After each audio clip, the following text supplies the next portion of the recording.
Éric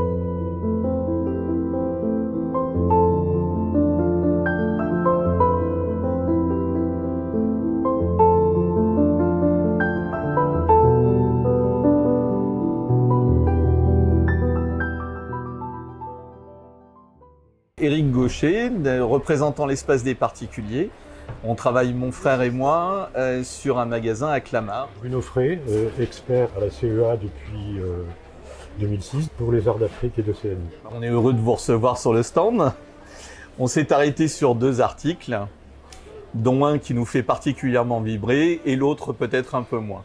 Quoi vous dire sur le fait qu'on les ait sélectionnés en magasin parce que justement ils ont retenu notre attention pour des qualités forcément différentes.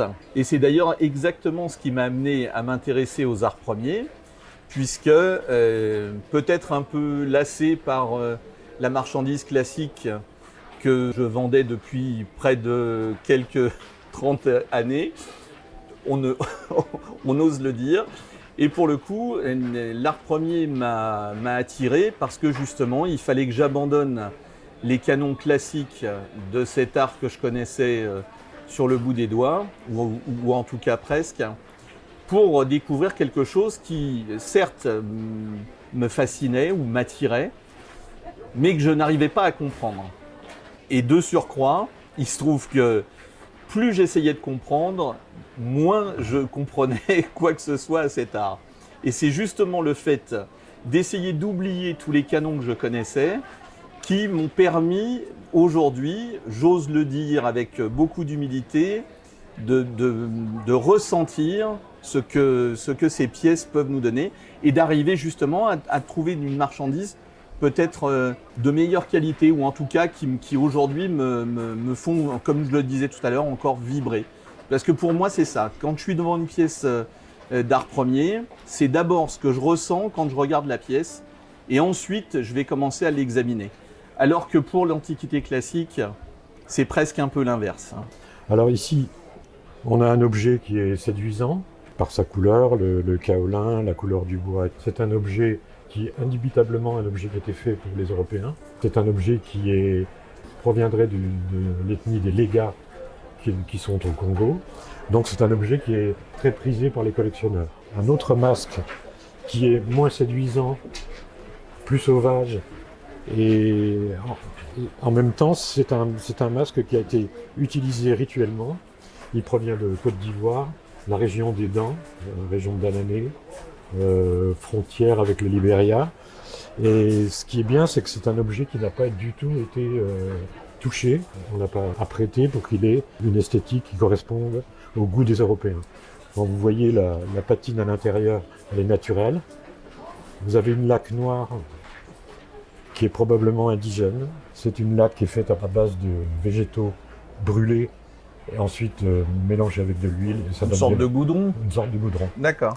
Et on peut apercevoir des réaux de blanc, c'est le blanc de kaolin. Donc ici, vous avez une barbe de fibre qui visiblement n'a pas été ajoutée postérieurement. Donc ça veut dire que l'objet a dansé, le masque a dansé avec cette barbe. Il devait avoir une autre parure plus importante, parce qu'en fait, quand on parle d'un masque en Afrique, ça c'est qu'une partie du masque. Pour attribuer une fonction à un objet comme ça, il faudrait avoir le contexte de fibres, de costumes, les éléments de la danse, ce que le porteur avait dans ses mains, pour définir si c'est un masque qui servait pour les funérailles, pour les mariages, etc. Et donc j'ai démonté le socle pour montrer l'intérieur qui est absolument pas apprêté, c'est-à-dire qu'on n'a pas fait une fausse patine, la patine est naturelle. Là vous voyez des petites coulures de la laque. Il n'a pas été frotté, il est dans l'état d'origine.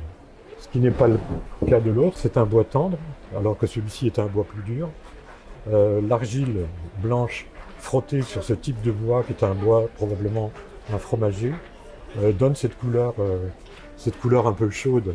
Et donc le contraste entre le blanc de kaolin, la couleur chaude du bois, lui donne tout de suite un aspect extrêmement sympathique. Ça fait toujours plaisir de croiser quelqu'un comme Bruno qui est expert en la matière, puisque nous, au départ, on est sensible à un objet, et de savoir qu'une pièce que l'on a sélectionnée l'a fait vibrer autant que moi, c'est toujours effectivement quelque chose qui est plaisant. C'était un objet, une histoire, mais bien d'autres objets vous attendent à chaque fois.